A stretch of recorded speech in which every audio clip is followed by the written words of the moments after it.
talk about kind of what seems to me to be new and exciting in the EI world. I think we are in a really hard time right now as autism family members and as autism professionals. The amount of information that is out there is absolutely overwhelming. And for me, there are so many different voices, so many different points of view, so many different studies, so many different papers, that it is really overwhelming. And that's for me. And I can't imagine, I mean, I hear from young families with autism, and I just can't imagine what it's like to live in their shoes. The level of anxiety that parents communicate to me when they talk to me about what if I make the wrong choice? What should I do? Is the window already closed on my 3-year-old? You know, it breaks my heart that young families have to be having this kind of pressure around raising their children. And for professionals, we live there too. There's this constant feeling, I think, that we all have is, what if I'm not really doing something that will really help?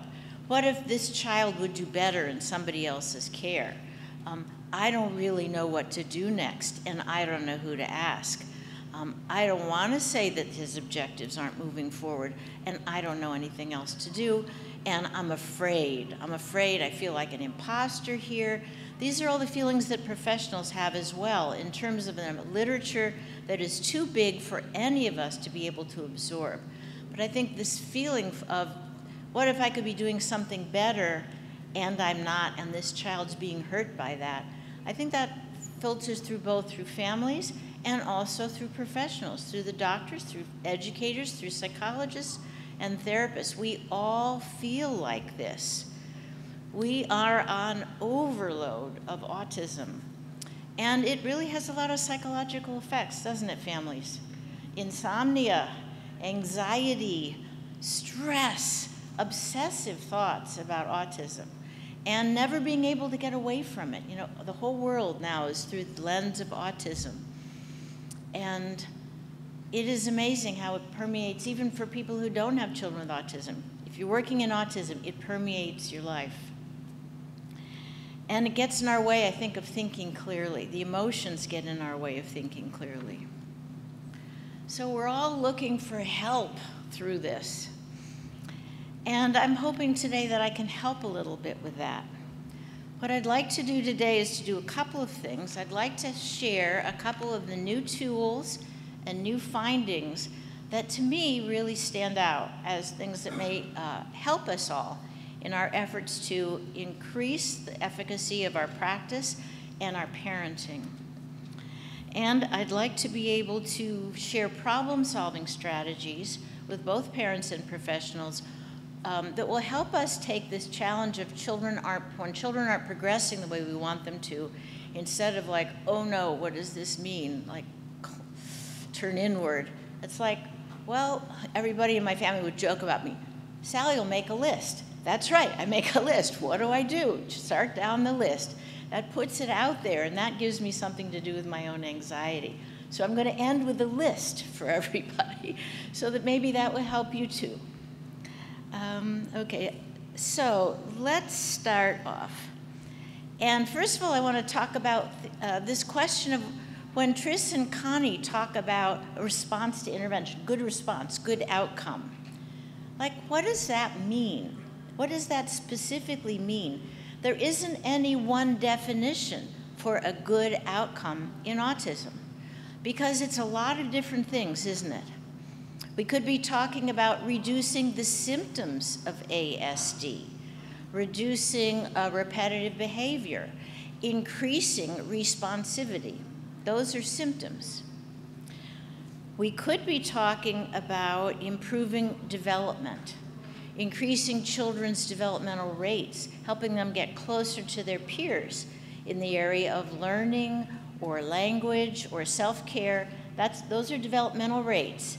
And we could be thinking about that. Is that what we're focused on, improving developmental rates?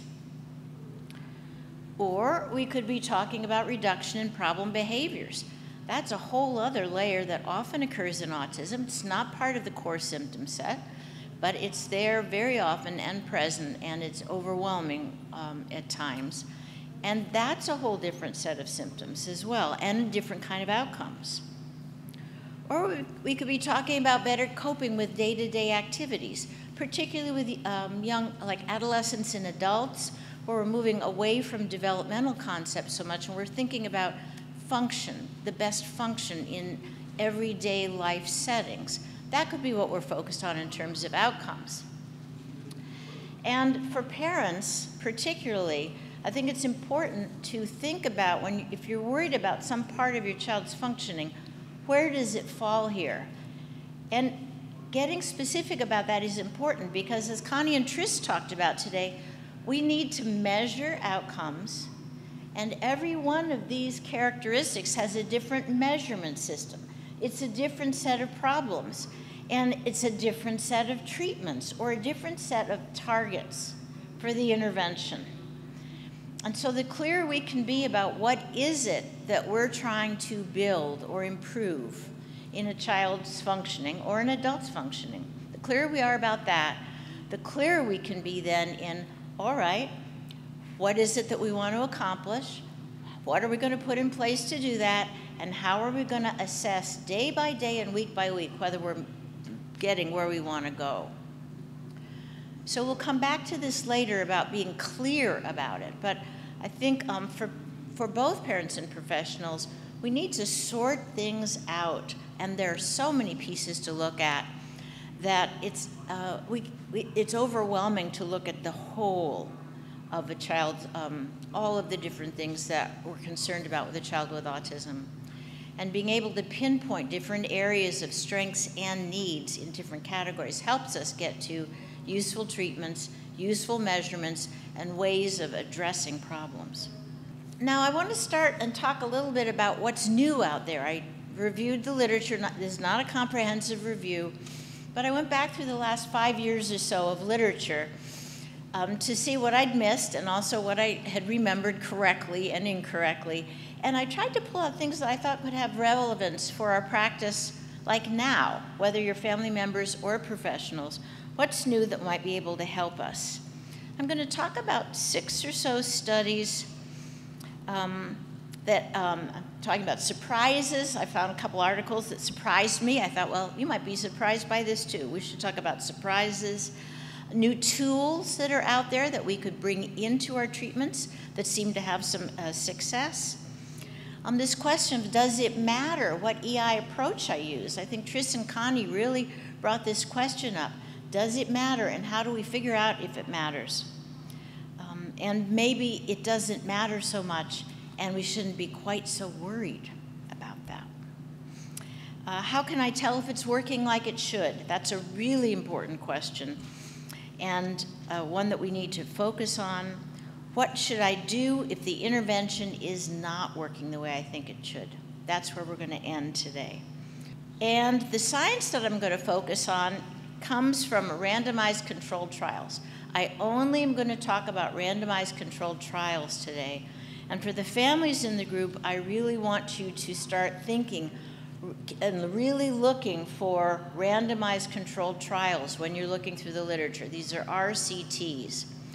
Part of the way that I sort out the wheat from the chaff is to go to the science literature looking for RCTs. And when a family member says to me, I got one last week I hadn't heard of, have you heard of this new method of brain balancing? This treatment for autism is supposed to be great. He wrote a book about it. And I'm like, oh, who is he? I don't remember. Is there a science? Well, there's a book. He wrote this book. It's like, I want to find an RCT. And I told the mom, this is how to go look for that. Leaning on the best kinds of science is a way of getting down to the best that we have and what we know the best. And it's very similar to using medications that your doctors prescribe to you when your child is sick, as opposed to just getting on the internet and only trying nutritional supplements or whatever. Things that are tried and true, that have been tested well, give us our best hope of having something useful. And I just want to explain a minute to you about why these are so useful as a place of starting. First of all research goes through ethical review. That's not a particular issue. But in a randomized controlled trial, first of all, you have to have a plan, and you have to detail every part of that plan before you start the study, including the changes you think are going to happen and how you're going to measure them. So you have to commit to it, and you have to lay it down on paper and post it up on the web, so everybody knows what it is you intended to do and how you intended to approach it. That means that you can't just take in a ton of data and go through 1,000 analyses and find the one that's different and publish that as if this is what the study was all about. It's a protection. So we have a very clear-cut, well-designed study that's been thought through and well-defended. And then we say this is the group of people that we're going to try it on. So we have particular inclusion-exclusion criteria. You bring people in based on those, not just based on whoever's in this practice, whoever's in this center, whoever came to this regional center, but are specified by symptom, by age, by characteristic. And they're randomized. Drop a flip of a coin into the treatment or the contrast situation, so that there is complete chance as to who's getting which group. And then everybody in the study is kept blind or naive to what child is in what treatment. So the psychologists who assess them, the physicians who do the medical exams, the people who are gathering any kind of data, looking at videos, scoring tapes, nobody knows what group those children are in, so that there can't be any bias around thinking that the kids who are getting the real experimental treatment should do better. The only people in a behavioral study in an RCT who do know the group are the parents. And so you want to also look at whether the measures that are being reported as measures of change are only coming from parents. Parents know the treatment status. And parents who are getting the experimental treatment may be expecting more from their child because they know they're getting the treatment, and they may be reporting what they see through the lens of, he's getting what I wanted, I know he's doing better. It isn't just parents. Anybody who's not blind to a treatment will anticipate certain results, and that colors the outcomes. So the advantage of an RCT is that we have groups of assessors who do not know at all and are completely naive.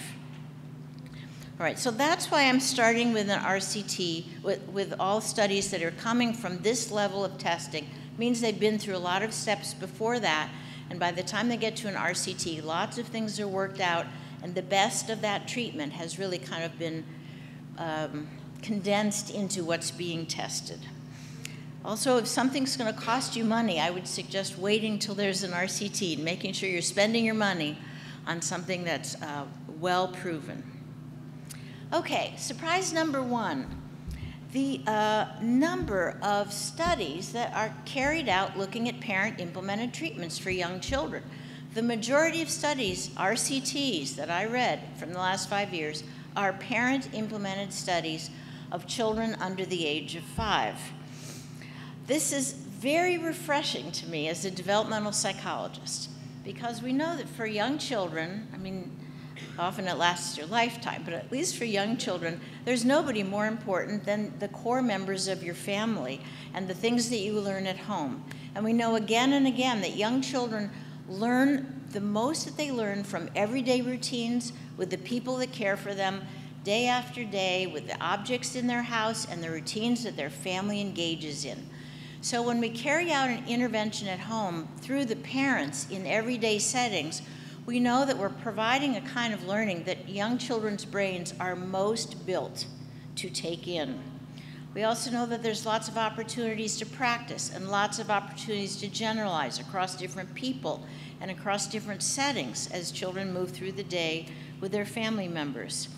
The quality of relationship children have with their parents, positive relationships, help children learn faster and learn more. Children who have smooth relationships with their parents want to be with them, and that results in more and more learning opportunities. And of course, parents are there all 75 hours or so that that little child is awake during the week, not just the 12 or 15 or 25 that a therapist is there. So it's a great thing that we are seeing the power and able to document the power of parent-implemented intervention. And when somebody earlier today raised the question about we need early intervention for parents, there are lots of training programs and education programs for parents. They're all over the internet, and I'll give you an example in the talk today, but it's available. We know that Alta provides it. There's a lot on the internet. There are a lot of parent training activities, and places like Alta or the Mind Institute are very invested in providing these. So you can also, as a consumer, ask for these as you read about them. All right, surprise number 2 is the focus on the NDBIs. Tris and Connie introduced this term to you today, naturalistic developmental behavioral interventions. And virtually all of the studies that I'm going to talk about are based on these NDBIs. So what's an NDBI and how is it different from the classic mass trial or DTT kind of teaching that we all know about? Well, first of all, NDBIs are naturalistic. That means they are built to look like and to work like the way that people typically interact with children. They use repetition inside child favorite activities. They use positive affect. They use toys and games that children like to do. The adults follow children's interest as well as introduce new ideas. We stop things when kids get tired and change topics. It looks, as Connie said this morning, or as Tris did, much more like everyday play with a child than it does like therapy. And that naturalistic quality is reinforcing the emotional qualities of that seem to be very pleasing to children as well as to the adults. That was actually demonstrated in the 1980s when PRT, pivotal response training, was first tested, the first of the naturalistic interventions. And they found kids were happier, there was less anger and upset with children, less behavior problems, and the learning rates were equivalent. So these have been around a long time, this style of interacting, but it hasn't kind of grabbed on the way it's grabbed on in the last 5 years. So that's the naturalistic part. There's still rules for it. It's not just a free-for-all. It's still a structured, manualized set of moves that the adult makes, which you can teach people to do. You can measure how skilled they are. So it gets delivered. It's as technical and as skill-based as DTT teaching is, or as speech therapy is, or as play therapy is. It's just a different kind of way to do it. And there are some real positives for it, for the child and for the adult. Second, developmental. Okay, so NDBIs have the content of what they're teaching is generally coming from developmental science. And it's very influenced by the way typically developing children learn. One of the big ahas we've had over the time I've been doing developmental science in autism is to put aside the idea that children with autism learn really differently than everybody else. That's not true. Young children with autism learn much more like any other child of the language level that they are, than they do differently. They're just different in a few areas and mostly in the order of things. So when now that we know that we can use developmental content, it is appropriate for them. They build language through the same developmental steps other children do. They build play skills through the same developmental steps. They build their thinking skills through the same developmental steps. So we can use all that science from development. And it helps us move children along a continuum that exists in every other child as well. That means people who are trained in early education or pediatrics, they know all those steps. We all know them. If you raised other children, you know those steps. So it's helpful. It puts young children with autism more in kind of the mix of everybody else. The behavioral piece of NDBI recognizes the science behind the learning techniques that are used in applied behavior analysis, in education, and in every other form of teaching. They don't belong to autism. They don't belong to ABA. They belong to the science of learning. And this is the principles that human beings and many, many other species take in and learn new information.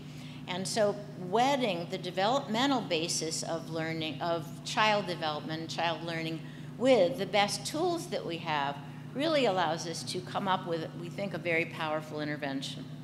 So that's what an NDBI is. And virtually every RCT that has been published about early childhood in the last few years has been an NDBI. So I'm going to tell you about a few of these that I think are ripe with ideas. And here's one that was a big surprise for me. Has everybody heard about TEACH? Anybody not heard about TEACH? Okay, TEACH is a very old intervention. It goes way back to the 1980s. TEACH was developed at the same time that Lovaas was working on discrete trial teaching by a contemporary.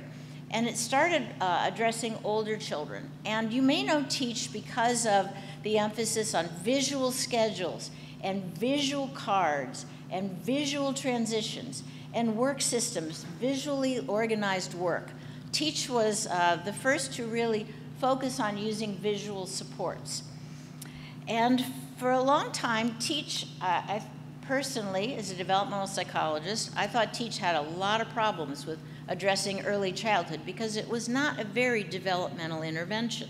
However, a colleague named Lauren Turner Brown has updated TEACH to be a toddler intervention, and she's published an RCT. And the use of the materials and the way that she's doing it, I think, is very impressive and provides a lot of supports for working with children in classrooms, or a lot of supports for children who are particularly interested in visuals. So let's look at what TEACH has done to address toddlers. Instead of having things structure to support children's independence, they're using the structure of everyday routines to support children's engagement with other people. So they're focusing on engagement. Instead of using structured teaching in the way that they did with older children, they're bringing naturalistic strategies into play and into teaching children to do routines with objects.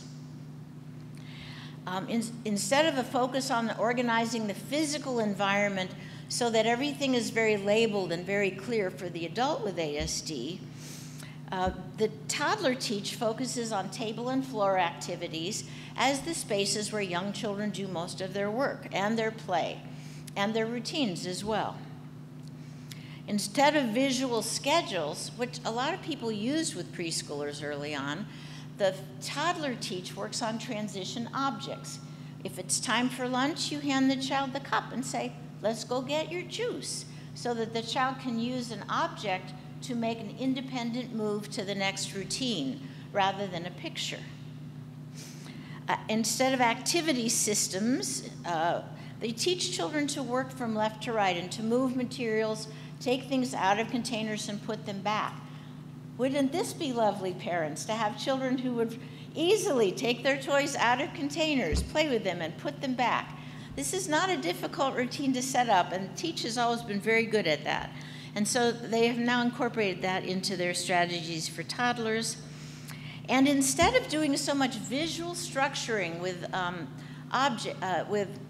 work materials, which TEACH used to do, they now emphasize a concept that's near and dear to my heart, which is doing very limited modification of toys, so that children are learning to play with materials as they appear in real life, not homemade materials, but things you would see in a doctor's office, in a waiting room, in preschool, in Sunday school, wherever you go, real objects from real child environments. And instead of focusing only on independent work routines, the TEACH for toddlers is now about thinking about all life routines. This is very similar to ESDM and some of the other NDBI interventions. Now, all routines become the routines of a child's life.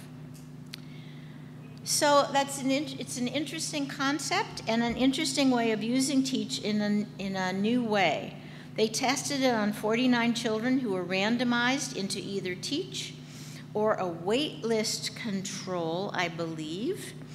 The children got 20 sessions with their parents, and it was compared to parents who got the contrast group was parent education.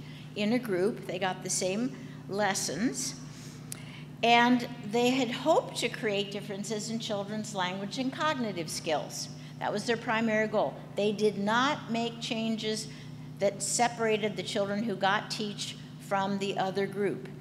However, parents reported significantly better social gains and reduced parent stress and reduced parent mental health problems in the parents who did the teach routines with their children. So they found it very useful at home as a way of working with their children in all life settings that reduced parent stress and made parents feel like they had a much more organized way of working with their children. They've also produced a very nice video for parents. Here's the website down at the bottom, FIT, FPG-UNC-EDU. And they have a whole set of modules here for parents where you can learn the intervention just by going online. All right, here's another surprise. Related to that, are children with ASD really visual learners? The whole idea of TEACH was based on this idea that children with ASD are visual learners and that they'll do better if we get the language out of their ear and make things very clear visually. Well, there's been a lot of debate about that for a long time, and there's a very nice paper out by David Trembath, 2015, that studied 3 groups of children, 25 preschoolers with ASD, 19 typically developing children with ASD, typically developing 4-year-olds, and 17 4-year-olds with general developmental delays. They were in the IQ range of 65 to 73, so that's the typical range for children with ASD. The task, there were 2 conditions. In one condition, the adult told children what to do with materials that were in front of them, but she didn't show any pictures or anything. She just made an instruction. Put the car in the basket. Put the bear on the table, like that. The other group of children, she used pictures to show them which object to pick up and where to put it. And that was the whole experiment. Here's an example. Here's a picture of the woman. The children either saw on the video the face telling them what to do with the materials in front of them, or the face showing them the object and the location. And this was done on an eye tracker, so the experimenters could look to see where the children were looking as they took as they participated in the experiments. The results were very surprising to me. The first result, this is about visual attention. The first set of columns, all the way to your left, are the kids with ASD. The middle column is the group with delays, and the last group are the group with typical development. And this is where kids are looking. And what you should see here is that the profiles of these bars are all the same. There's no difference between where the kids with ASD are looking and where everybody else is looking. And the kids with ASD pay more attention to the face, just like all the other groups, even when there are pictures present. So the use of pictures did not change the children with autism's attention to the face, which was important to see. Second, the kids with autism were the only group who were not helped by the pictures.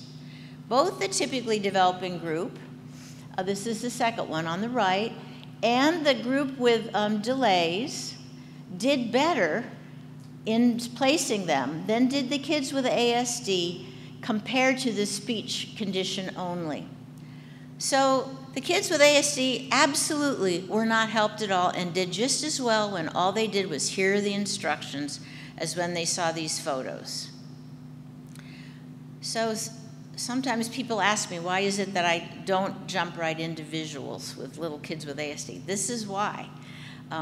It's not so clear that visual strategies are more helpful for everybody. But this is a very nicely done and fairly new experiment with young kids that emphasizes this point. Some children do better with pictures, some don't. This is one of the things that we really need to know about individual children, as Tris and Connie were talking with us today. We want to use the tools that will help individuals and not assume everybody's the same. Okay, another new light on the horizon are RCTs for infants. I get a lot of calls right now about people who are worried about their babies. And we don't have an intervention right now that has been tested for babies who are younger than 12 months old who are symptomatic. But we do have a new set of studies from Jonathan Green and his group in England that have been focused on babies who are infant siblings of children with autism. Now, these are not necessarily symptomatic kids. These are babies under 12 months of age who just have a brother or a sister with autism. And the idea behind doing an intervention is that we know that infant siblings have a higher risk. If you have one child with autism and you have a second child, the risk of the second child having autism is increased because of the first child. It's increased about 20%, not 90%, but it is increased. And even for children who are infant sibs and do not have autism, many of them can have some mild characteristics of autism, both strengths or weaknesses. So this study was to look at whether we could actually deliver an intervention to all infant sibs that would affect those symptoms of autism. They studied this with 54 babies at 2 different sites. The babies were 7 to 10 months old at the time of the study. They were randomized to a treatment that uses video feedback to the families or to treatment as usual. And they were in treatment for about 9 to 14 months. It's not a very intensive treatment. There were only 6 to 11 sessions that happened at home. And the therapists worked from videos that they had made the week before with the parent and the child. They looked at the videos with the parent, and they looked for opportunities to see where the parents had seen cues from the children and followed them, and where there were cues from the child that the parent had missed.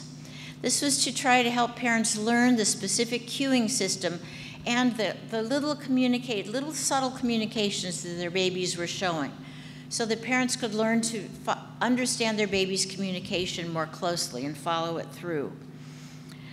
The goal was that the parent could increase their ability to interpret their baby's acts and their baby's intentions, and to respond to their baby's emotionally, kind of just in terms of what the baby was trying to do or trying to communicate.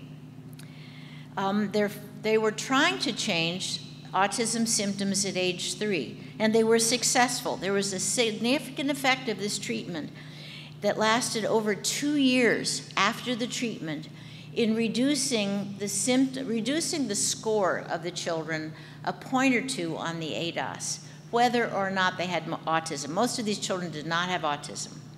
But it did address some of the characteristics that kind of I think of as the shadow of autism based on the family genetics. They also found that parents increased their synchrony and directiveness, and that children increased their initiative and their attentiveness to parents. That's a really great thing, because when children are more attentive to parents, they're going to learn more from their parents.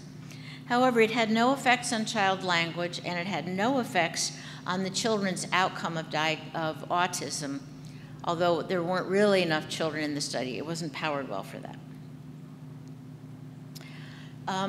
That's helpful to know, because it's talking about the kinds of following that all of these NDBIs teach. All of the NDBIs teach parents to follow children's leads and to understand what they're communicating, to follow their interests into an activity, to end things when the child is finished with them, and to really follow their emotional cues.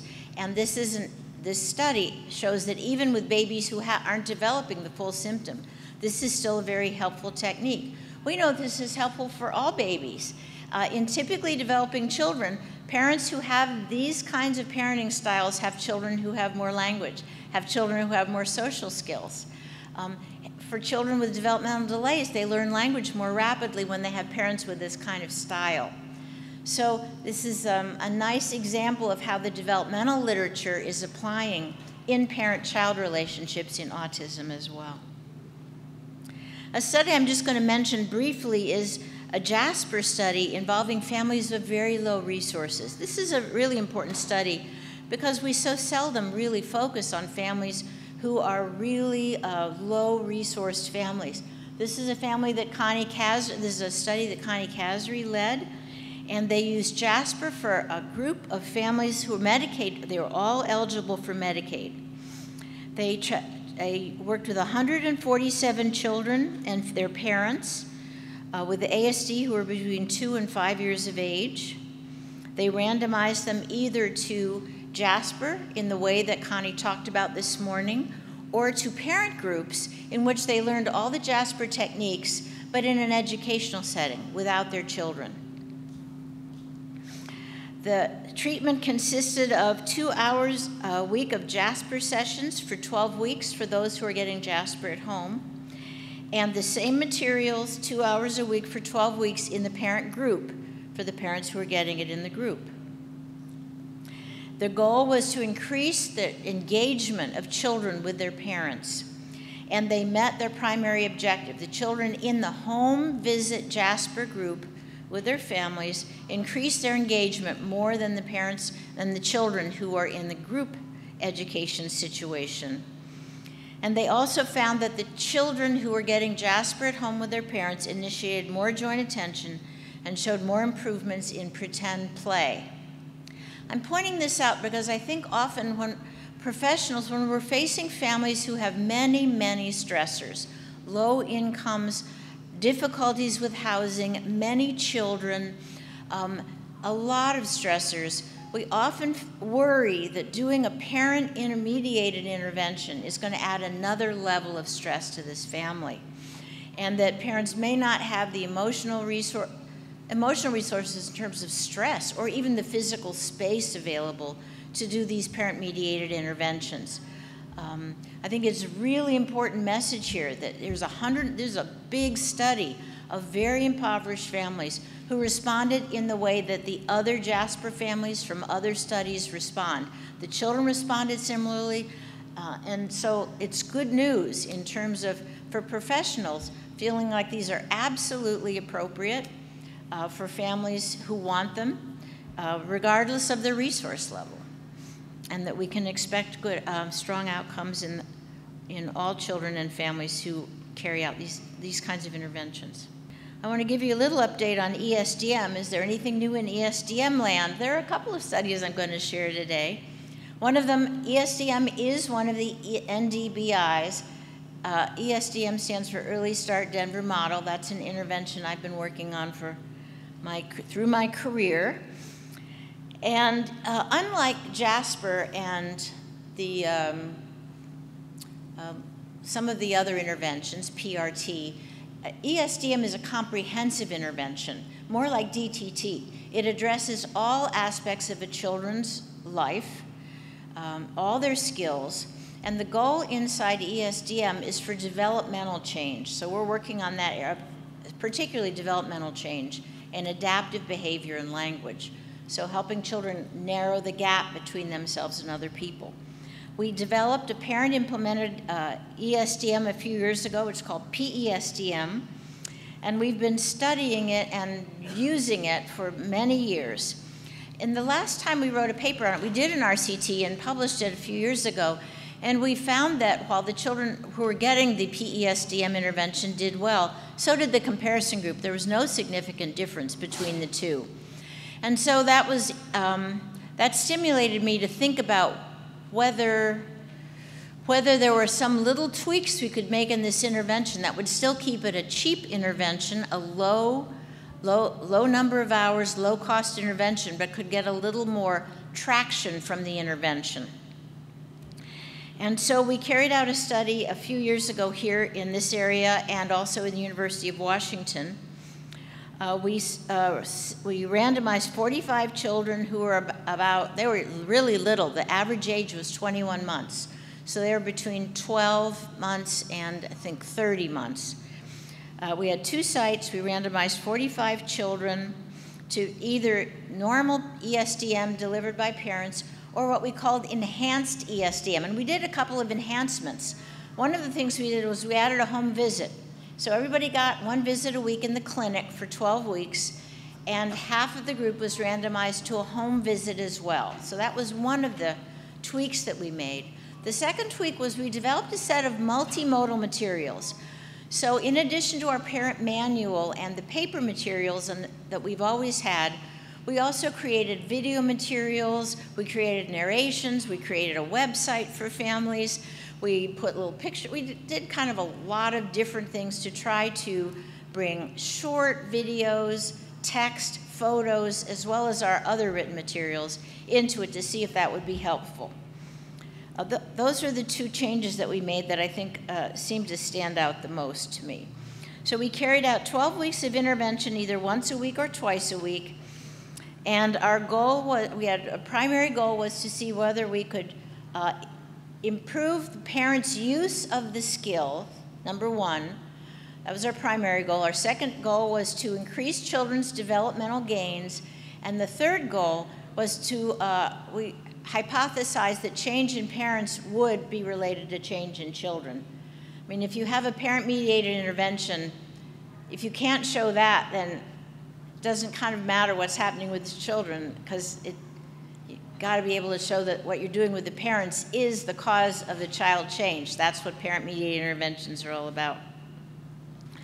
So here's the graph that shows the interaction, the difference between the parents that we taught in the enhanced version and the parents that got the regular version. They are at the fidelity measures. The parents who got the standard once a week treatment did not gain, but they were already at an acceptable level of fidelity. The parents who got the second visit a week did gain. They gained a whole other point almost in fidelity. So they definitely made significant gains with the enhancements. Here's a graph showing the relationship between parent change and child change. We did demonstrate a significant relationship between parent change in their fidelity skills and children's developmental gains on the developmental measure we were making. Both groups of children gained about 6 to 8 points on the Mullen, and we did not have a group difference in child gain. But our ability to demonstrate that gains in parents leads to gains in children, we just didn't have enough kids in this study, I think, to pull out the third one. But these were what we had hoped to see. So I still have confidence in this intervention, and we are still using it. Now I want to switch to a couple of tools that I think have a lot of power. I'm just going to mention them, the iPad tools. Well, you heard about Connie's use of iPads today for AAC. I'm not going to go back over that. But I did want to talk about the Toby Autism Therapy, which is a web-based set of materials and a set of apps to be used in conjunction with your child's other early intervention program. This is not a standalone treatment, but it's an intervention that's built to supplement, a language intervention that's built to supplement children's therapy by increasing their receptive and expressive vocabulary. And they conducted an RCT with 80 children in it, 3.5-year-olds, developmental quotients in the 60s like most of the kids. And they provided it to the families, and they just asked the families to try to get your child to spend about a half an hour a day on it.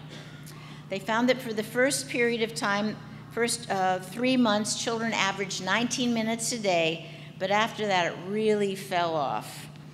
And that was a problem with this study. They did not find, their goal was to create change on autism symptoms. Now there's a little disconnect right there, right? If you're creating a language measure, why autism symptoms? They did not find change on autism symptoms compared to the children who didn't have the app, but they did find gains in vocabulary. They found gains in a couple of different measures, both parent report and independent assessed, and both fine motor skills with a PAD and parent report of receptive vocabulary. So that's a tool that's out there and available for families and has an RCT behind it and a nice website. This is about the use of telehealth to deliver early intervention, and it's work by Brooke Ingersoll. The study is called Project Impact, and I was very happy to see that because more and more we need to be able to reach families through delivery via telehealth. And we don't have enough data that demonstrates that the same interventions that we can do in our clinics and our labs actually have the kind of power to change things when they're delivered through home. And it was very nice to see Brooks taking that on. I'm hoping that we're going to see more telehealth studies with RCTs in the near future. And I'm also trying to get money to run. We have money to run one right now, though it's not an RCT. So we'll be piloting that ourselves. The last piece of science I want to share with you follows on another point Chris and Connie made today, and it's about comparing interventions. They were talking about the comparisons of Jasper and DTT in that one study and how the outcomes were very similar between the two. And I wanted to tell you about a couple of other comparative studies with that same kind of pattern. One of them, a study involving LEAP, which is an inclusive model that brings both developmental and principles of ABA together. It's a preschool model and the TEACH model and a generic preschool. This is published by Brian Boyd. And TEACH and LEAP are about as different as two interventions can be. One of them highly social, carried out in an inclusive classroom with all the emphasis on social interaction and learning in a typical way. And this TEACH classroom was the old-fashioned kind of TEACH classroom where kids are working independently. And the third comparison was public school special education classrooms. Nothing, no particular brand name, just general, good special education. The short story is they randomized 205 kids, 75 teachers, 75 classrooms in 4 states. This is a huge study. And they found people who are, it wasn't randomized, they found people who were already doing the treatments. They followed children for a year, and the outcomes were no significant differences across these groups in change in any category over the year. Like, how can this be? And they start to answer the question for us. They looked at all the teachers. They measured what the teachers were doing on a quality measure of classroom, good classroom skills. And they also measured them all against each other's fidelity measure. And what this is showing you is that even though on paper these interventions seem so different, what the kids are getting out of them is not very different at all. When you look at whether it's a LEAP measure, which is on the left, or the TEACH measure, which is at the middle, or this generic classroom measure, which is at the right, you don't see very much. These are scales of 1 to 5. You don't see very much variation. It's like underneath the names of them and underneath the kind of what looks like fancy different strategies.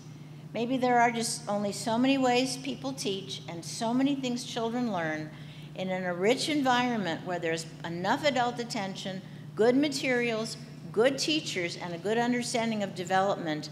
Maybe the same messages are kind of getting through. We've just completed a comparative study of ESDM compared to DTT, or EIBI. And you're about the first group who's heard about it. It's not published yet. We're writing up the papers, so things may change, but the analyses, at least at this point, are done, and I'm going to share with you this preliminary data from this study. We randomized children into ESDM or DTT, and we provided one-to-one treatment for 2 years in their homes. We also randomized them into 2 different dosages, 15 hours a week or 25 hours a week. And you can see here what that looked like. So it's a randomization into 1 of 4 cells. We had 3 sites going, and 87 children ended up participating in this study.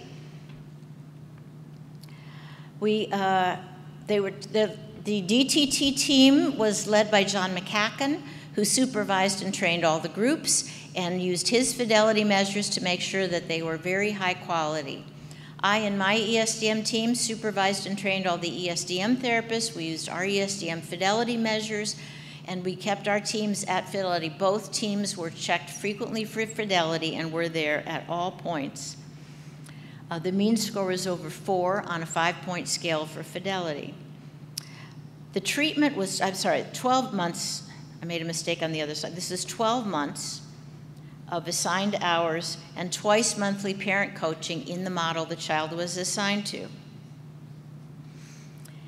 And the outcomes.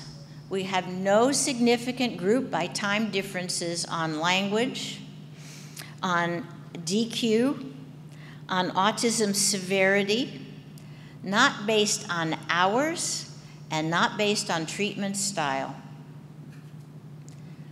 The average hours of the lower intensity kids was 12 hours a week. The intensity of the high group was 20 hours a week.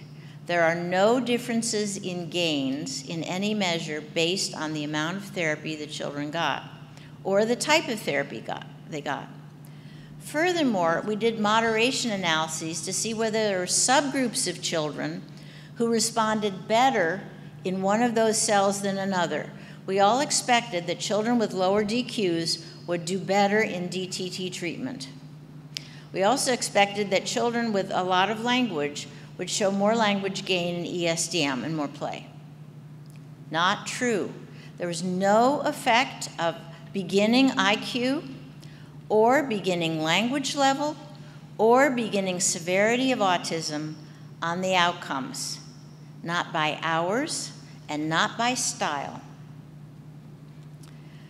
Out of the measures we looked at, which is the the Mullen language and DQ measures, the autism severity symptom measures, and the Vineland.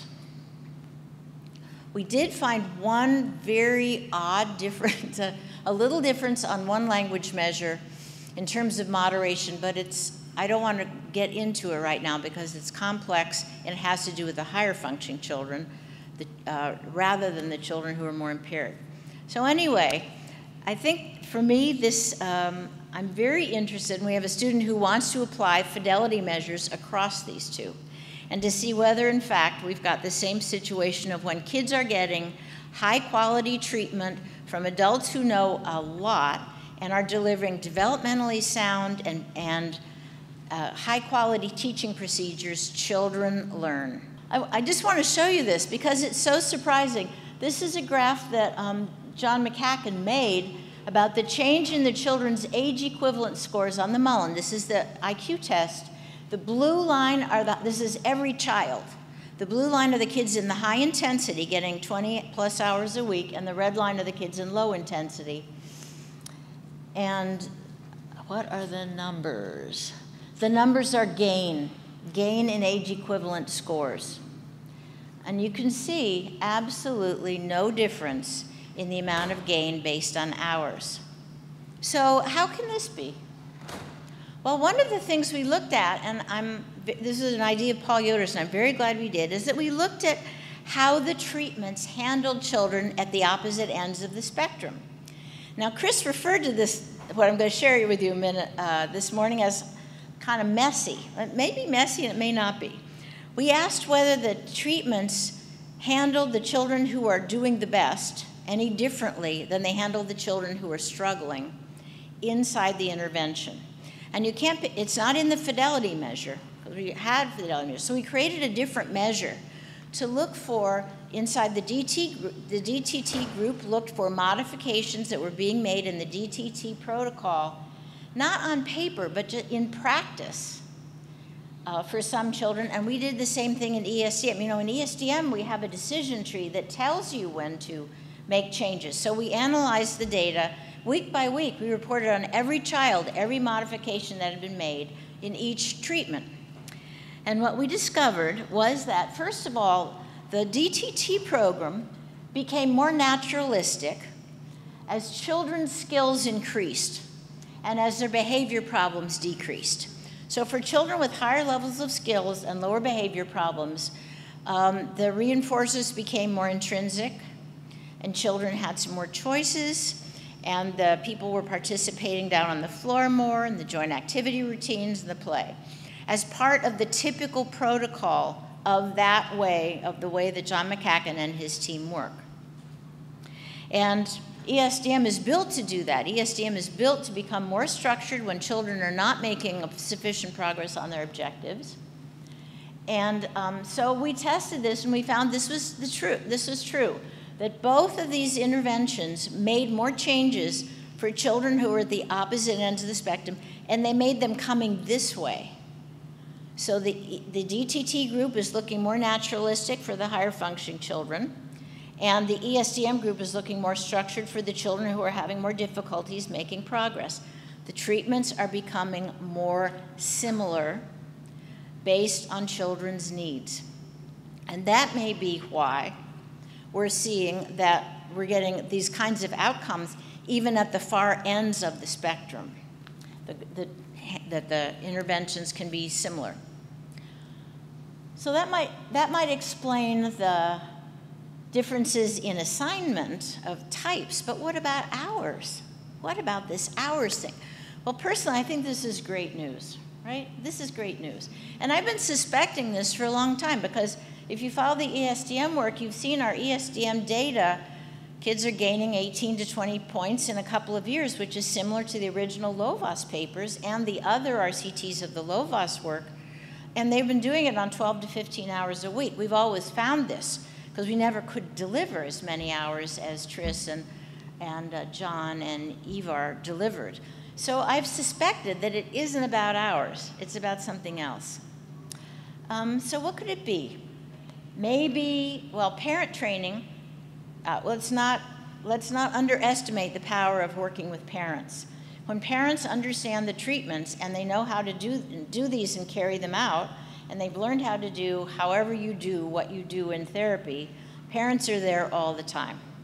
And so it's not as if when the therapist goes away, the child is now out at sea. They're not in a vacuum for the rest of their hours. They're getting 20 hours of therapy, they're awake 75 hours, they're with their families the rest of the time.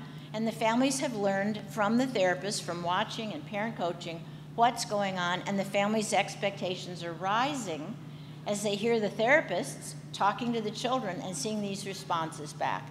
So I'm just guessing here, but my guess is that this is part of why parent coaching is so important.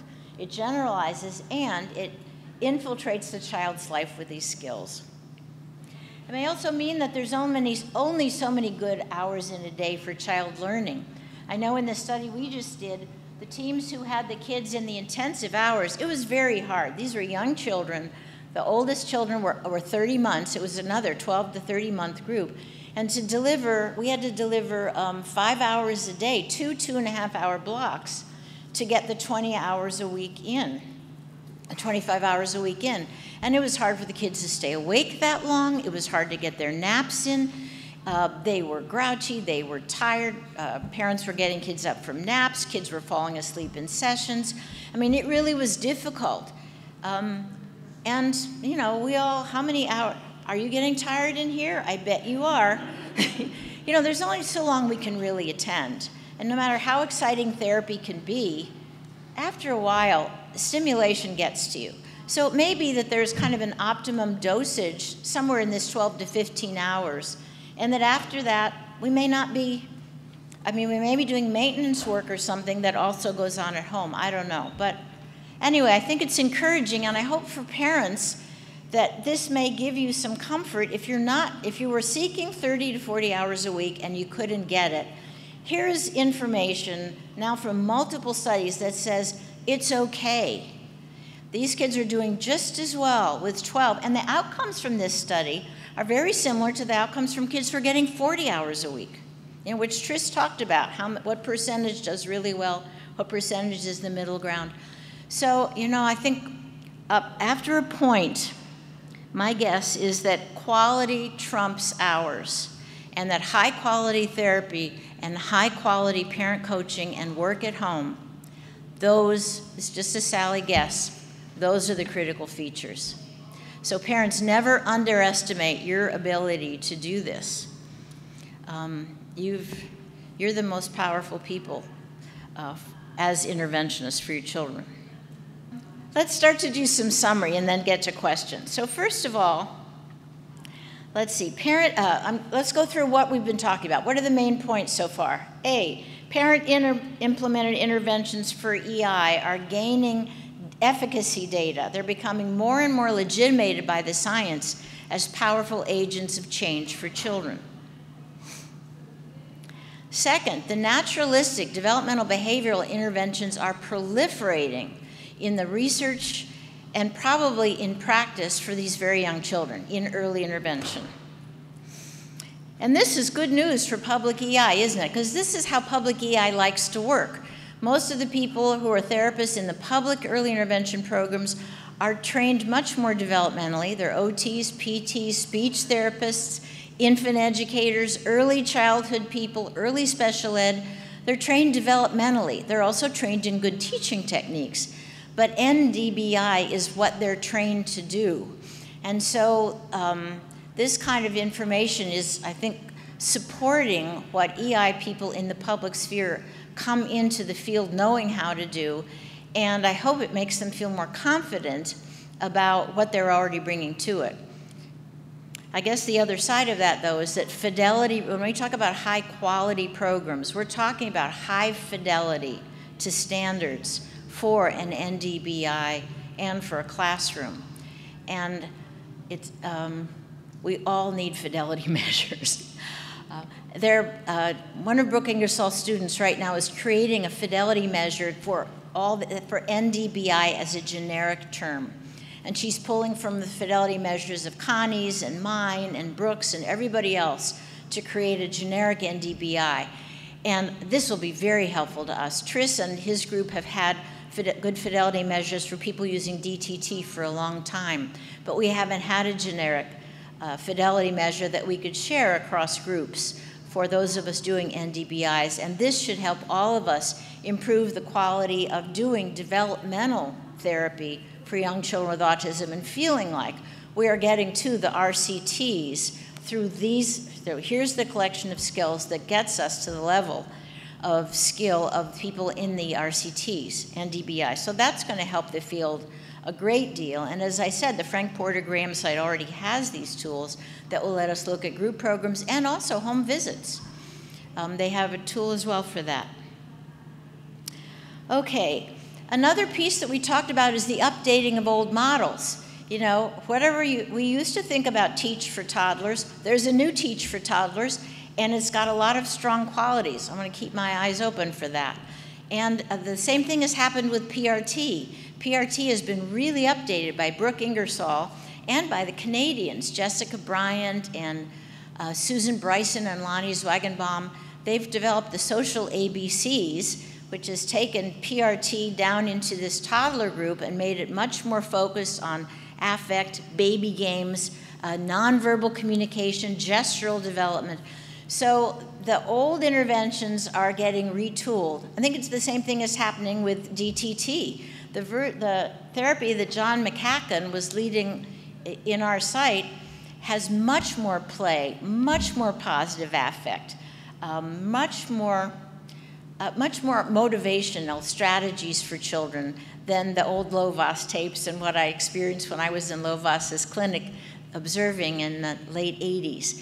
You know, I think the field is changing the practice, and we need to see what people are doing now with open eyes and not carry the shadow of papers and practices from 20 years ago into the present moment. We've talked about how the outcomes from different approaches may be more the same than different, and this may be also good news for family members. I know there are a lot of people write to me, where can I get ESDM? I live in this town in Germany. I live in this town in Bangkok. Where can I get ESDM? I have to have this therapy. And it's like, don't just go trying to find, don't get somebody on the television or telehealth trying to do ESDM. Find the therapist, find the best therapy in your town. Having a therapist right there who's skilled beats having some name brand being delivered by somebody in a different time zone across the computer. You need real people working with you, and good therapy is good therapy. So we're going to continue on that theme, but I think there are many things work well, and that's a message I want you to take away. And as we said, quality may trump intensity after a point. So how could all these different interventions really have the same outcomes? Let's look at the common characteristics. These are all manualized treatments. It is written down what you do, and it's written down how you're supposed to do it, and there are tools that you can measure your performance by. That's the instructional manual. They all involve multiple professionals sharing their ideas from different perspectives and sharing supervision among the group, in team meetings, and with each other. You can't really work alone in autism. It's too hard. It's a complicated disorder. You need your peers, you need parents, you need multiple inputs. And all of these best interventions have teams and good supervision and getting together so that we're looking at individual child performance and tailoring the intervention to fit the child. Number 3, they all have ongoing data collection. Teach now collects data. PRT collects data. Not necessarily trial by trial, but certainly within the session, data is gathered and data is used. It doesn't just go into a notebook, it's looked at. What does it mean about how the child's progressing? If that data isn't feeding back into the program week by week, we don't have high quality programs. All these are doing that. Training and fidelity. Staff are trained at the beginning, they achieve fidelity, they check themselves, they constantly are monitoring each other, they work in front of each other, they bring in videos. It's very public. You get very, you don't get embarrassed anymore. You know you're going to make mistakes. Everybody watches you. You work in public, and we all are better because of that. And finally, we make changes in the programs. There are no sacred cows. If the data aren't looking good, you try something else, and you seek out anything else that may help. You search the literature, and you search the consultants. So now going from all these RCTs, which are almost all still lab-based studies, Connie's was not, into home and communities, we know that the effects are going to be a little less dramatic than they are in the labs because it's a wider range of children and a wider range of situations. How do you as family members or EI providers know whether what you're doing is working? How can you start to feel like not afraid of the data, but interested in the data? For families, I'd suggest this. It's working for your child if they're meeting the learning goals that were set for them in the timelines that were set for them. And I don't mean a year. I mean like a few months. It's working if their progress is ongoing on all the objectives that are set. If you can look back and say, you know, 2 months ago, I remember at Christmas, he couldn't do that, he couldn't do that. He's made a lot of gains since Easter or since school let out. To keep looking back and finding benchmarks so that you can make sure that progress is happening in all the areas that you're pinpointing. It's working if your child is learning to use his new skills in everyday life, and if he's using the old skills and they're maintained in everyday life, in everyday routines. That's really such a litmus test, that your child can use the skills he's learned in everyday life, in everyday routines. And that your child initiates those skills in many contexts. They don't have to be told to do it or to say it, that they do it on their own. For those of us who assess children, are their scores maintaining or improving, the developmental quotients? Are their age equivalents going up? Are they at least maintaining their developmental quotients, or are they improving? That's a sign that things are working.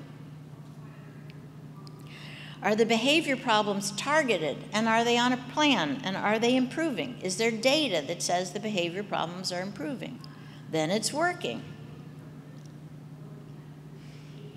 Okay, and are parents weaving learning goals into everyday activities? If you as a parent have learned how to take what your child's learning in therapy and put it into your daily life, your treatment is working.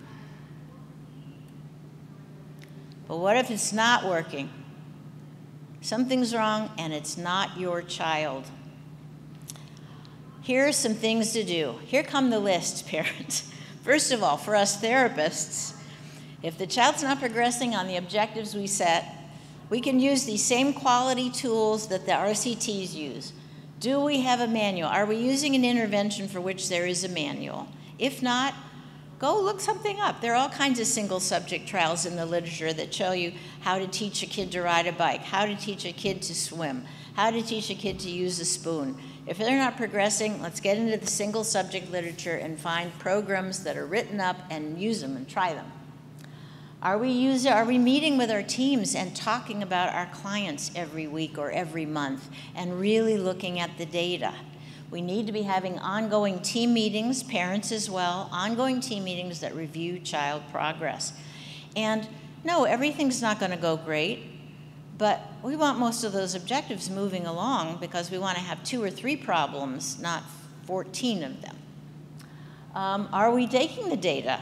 If there's no data coming out of the therapy sessions, therapists, we got to suck it up. We've got to get into data because that's where truth is. Training and fidelity. It's not a crime to not know how to do these things. We just need to find out and find somebody who can teach us. Ultimately, as I said, school districts may be willing to get trainings in. Alta, Mind Institute, your therapist may be willing to train you. Other people on the team, reach out and ask. There are all kinds of materials on the web to learn how to do all kinds of things. There are even autism YouTubes for how to learn some of the techniques now. And we've got to not only collect data, but we've got to look at it. If these are not part of our programs, parents can advocate for these to be added, staff members can advocate for these to be added, and we can all find simple ways to add these monitors to improve our quality, the quality assurance of our therapies. Okay, parents and staff, here's your list. Okay, here we go. Task 1, talk about something that's not progressing with your team leader. Task 2, pinpoint the problem. Is it autism symptoms? Is it development? Is it a behavior problem? Is it every day? What exactly is not going well? Let's get out of the kind of craziness, oh, he's regressing. No, it's something specific. Let's write it down. Third, family practice daily at home. Families, I'm sure people haven't taught you things to practice, but they will if you ask them to. And adding family practice at home gives kids tremendous more learning opportunities. 4, is everybody teaching the same way? We need to look at each other teach.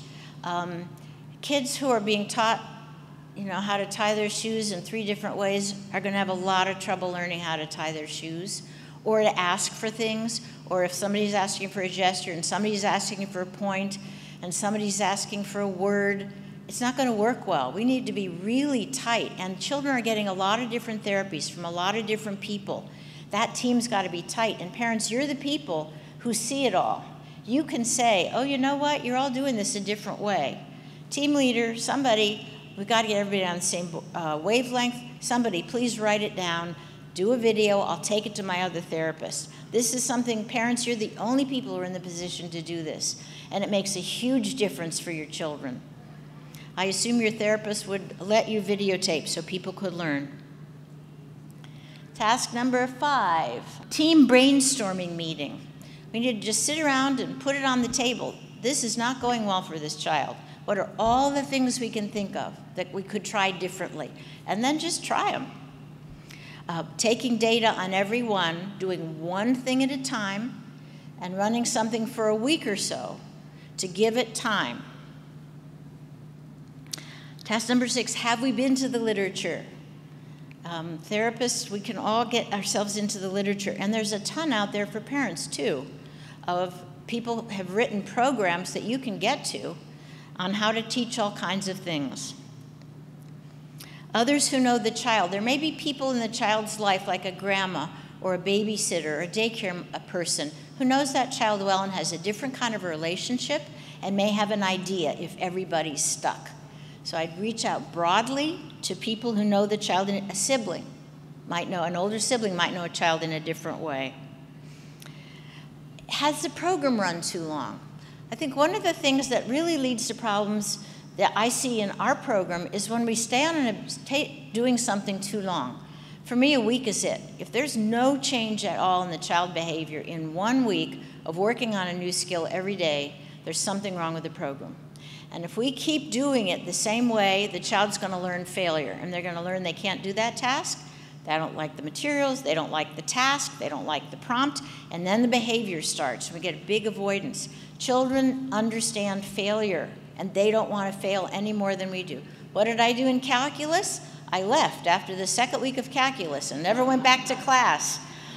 That's the equivalent of picking up your materials and throwing them across the table. Failure feels horrible, and we do not want children to experience failure in therapy.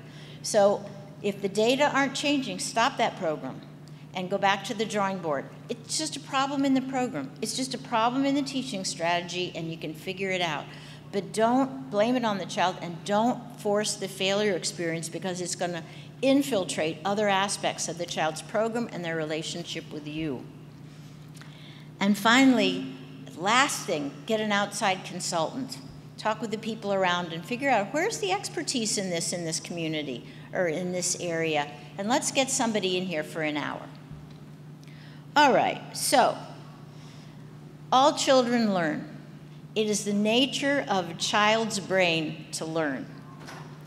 We have got to learn from each child how it is that he or she learns, and we have to adapt to them. They are the teachers in this process. The UC Davis Mind Institute was created in 1998 with a promise to find cures for neurodevelopmental disorders. Every day, our physicians and researchers come closer to fulfilling that promise. Their groundbreaking research on autism, Fragile X syndrome, chromosome 22q11.2 deletion syndrome, ADHD, and other brain disorders are helping children achieve their fullest potential. Please visit our website to find out more about current studies, upcoming events, and how you can help make a difference.